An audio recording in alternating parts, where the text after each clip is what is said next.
የመሰረት ጎጃም ያይቱ ተከታታዮች እንደምን አላችሁልኝ? ያው እንግዲህ ጎጃም ገጠር እንደመኖራችን መጠን የበግ ድምፅ ትሰማላችሁ፣ የሙቀጫ ድምፅ። እንግዲህ ጓሮ በአትክልት ድምፅ ይሰማ አላውቅም። ራቅ ያለ ነው። ማይክሮፎን እየተጠቀምኩ አይደለም። ማይክሮፎን ያስቸግሮኛል እና ይሄን የመሰለ አትክልት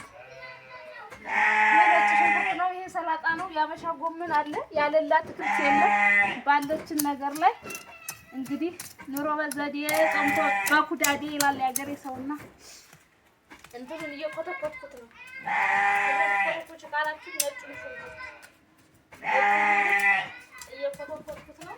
ካልተኮተኮተ ፍሬ በደንብ አያፈራም አሉ እና እየኮተኮትኩት ነው ላይ ድረስና ታች እየኮትኩቻችሁ መጣሁት አለ ትርምስምስ ያለ ወደዛ እንደዚህ አድርጌ ስጨርስ በኋላ ውሃ ጠጣዋለሁ በደንብ። ይሄ ሰላጣ እንግዲህ ጾም እንደመሆኑ መጠን አንገዛም ማለት ነው። እዛው ከጓራችን ቀልጠስ እያደረግን እንላለን። ግን አልበቀለም በደንብ አይታይም እንጂ ያለለ እንትን የለም። እዛ ጋር ድንብላል አለ፣ ዝቃቅቤ ያለ ዝቅ ብሎ በካሜራማን ያሳያቸዋል ወደ ታች ድንብላል አለ። እንግዲህ ያበሻ ጎመን ቃሪያ ያለለ የለም። በዚች ጓሮ ላይ እንደ አቅማችን አብቅለናል ማለት ነው። እና ጊዜ ማሳለፊያ አንዳንዴ ስትረስ ምናምን ሲኖራችሁ ቆፈር ጓሮ ማድረግ የሆነ ሀሳብ ነገር መጨናነቅ ሲገጥማችሁ እንደዚህ ያጓሯ አትክልት ጥሩ ነው። ራሳችሁ እንደዚህ ታረጉበታላችሁ። አይ በጉ እንግዲህ ያው ፋሲካን መድረሱ አይደለም። የፋሲካ በጎች እየጮሁ ነው አሉኝ። በጎች ቤትም አሉኝ። ያሳያቸው እስኪ ምን የመሳሰሉ በጎች አሉኝ። አያችሁ የትኛው ይሻላቸዋል? ይሄኛው ወይስ ያኛው? ነጩ ወይስ የትኛው ይሻላቸዋል? የፋሲካ በጎች የተዘጋጁ እንግዲህ የኔ በጎች እንደነገሩ አይጾሁም። የሚጮህ የጎረቤት በግ አይ ያው ፋሲካ መድረሱን ሊያሳውቁ ነው። ፋሲካ መድረሱን ሊያሳውቁ ነው። እንግዲህ 2 ሳምንት ነው የቀረው። 2 ሳምንትም ተገባዶለታል። እንግዲህ የሚቀጥለው እሁድ በምድር የሚባለው ቤተክርስቲያን ለዚያ ወይም ወሳህና አይደል? ወሳህና እንግዲህ የሚቀጥለው ሳምንት ነው። ወሳህናን አስጎበኛችኋለሁ። ወሳህና በገጠር ቤተክርስቲያን እንዴት ይከበራል የሚለውን አሳያችኋለሁ።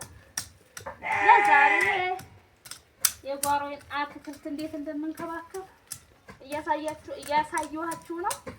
ፍሬውን ሲያፈራ ደግሞ ሲነቀል ሲደርስ አሳያችኋለሁ ማለት ነው።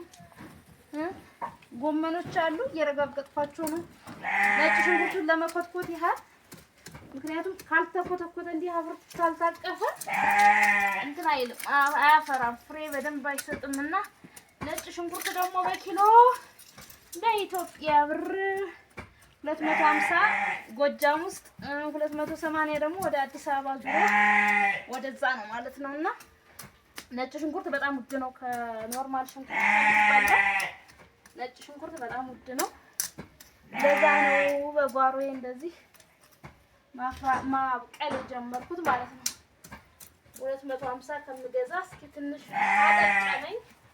ለራሴም ደግሞ ለአእምሮዬ ነው እንደዚህ እየኮተኮተ ያለሁት። ምን ይምጣላችሁ ምን ላቀብላችሁ ውድ ጓደኞቼ፣ የመሰረት ዩቲዩብ ተከታታዮች ላይክ፣ ሰብስክራይብ፣ ኮሜንት እያደረጋችሁ አበረታቱ ውዶችዬ።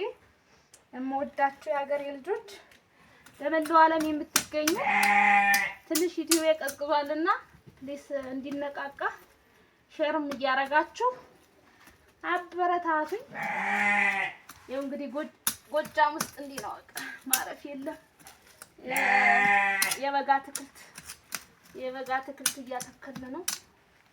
እንዳያችሁት የሚያምር አትክልት ነው። በአረንጓዴ የተሞላ ነው። አረንጓዴ አትክልት የተሞላ ነው።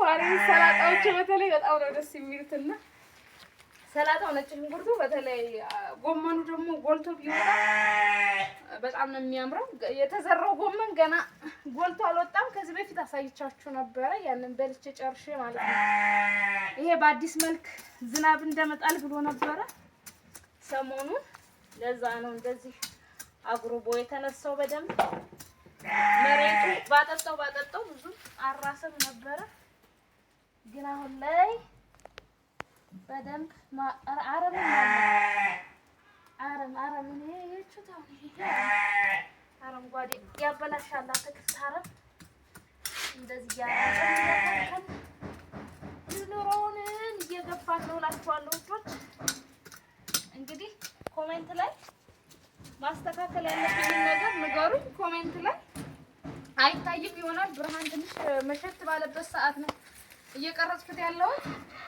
ብርሃን ካልታያችሁ ድምጽ ካልተሰማ በጉ ደግሞ በጣም እየረበሸኝ ከላይ አሞራዎቹ እየረበሸኝ ነው። እንግዲህ የተለያዩ ድምጾች ይገባሉ። በጣም ይቅርታ። ወዳችኋለሁ፣ አከብራችኋለሁ። ላይክ ሰብስክራይብ እያደረጋችሁ አበረታቱ። ሰላም፣ ፍቅር፣ አንድነት አይለየን። ወዳ እንትን እንድሰራበት ታንሌ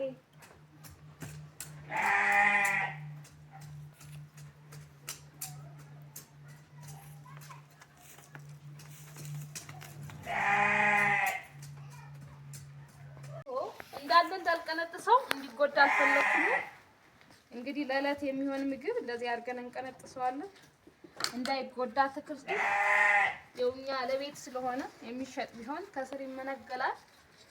ግን ለቤት የምንጠቀመው ስለሆነ እንደዚህ አድርገን ቅጠሏን ከዚህ በኋላ እያፈራች እየጨመረች ቅጠል ትሄዳለች ማለት ነው። ይኸውም ወዳችሁ ምን ይምጣላችሁ እስኪ አትክልት ጎመን ያመሻ ጎመን ብዙም አልደረሰም። ይኸውላችሁ እንደዚህ ደርሷል። እንደዚህ አሁን ከፍ ሲል የሚበላ ነው ማለት ነው። አያችሁት?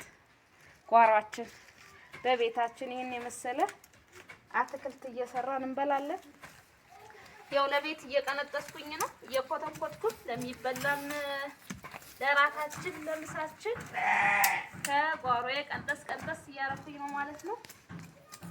የተወደዳችሁ እስኪ መጨመር ያለብኝ መስተካከል ያለበት ነገር ካለ ኮሜንት ላይ አስቀምጡልኝ። ወይም አትክልቱ ላይ ምን ማድረግ አለብኝ፣ ማዳበሪያ ምን መጠቀም አለብኝ፣ የተለያዩ አትክልቶችስ የጓሮ በቀላሉ ማብቀል የምንችላቸው ምንድን ናቸው አሳውቁኝ።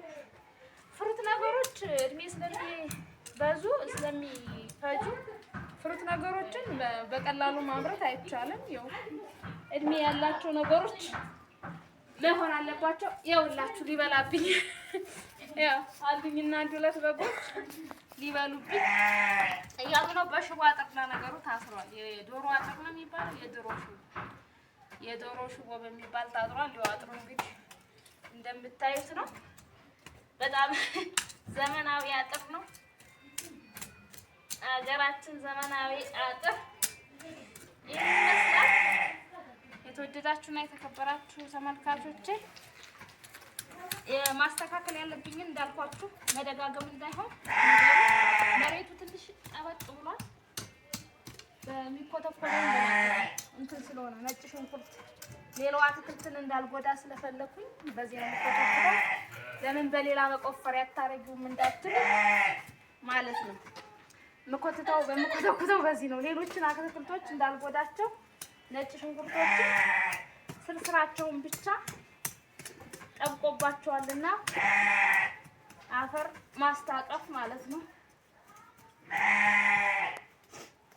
ግብርና ከኔ የተሻለ ግብርና ደግሞ እውቀቱ ካላችሁ ንገሩኝ። ያው የሚያውቁትን ማሳወቅ መልካምነት ነውና አሳውቁኝ። ማሻሻል ያለብኝን የግብርና ምርቶች ወይም ማገዝ የምትፈልጉ ግብርና ምርት ማገዝ የምትፈልጉ በግብርና ምርት ያላችሁ አሳውቁኝ ማለት ነው። ይሄንን እንዳረሳ የኮተኮትኩ እየወጣሁ ስለሆነ ወደ ላይ ሌላ አትክልት እንዳላጠፋ ይሄ ሽክክ ያለ ጎመን በሀገራችን ላይ የአበሻ ጎመን የሚባለው ነው። ይሄ የወራዊ በእኛ አካባቢ የወር ጎመን የሚባለው የአዲስ አበባ ጎመን አይደለም። የወር ጎመን በቀላሉ መብቀል የሚችል ነው። ይሄ ቆስጣ ነው።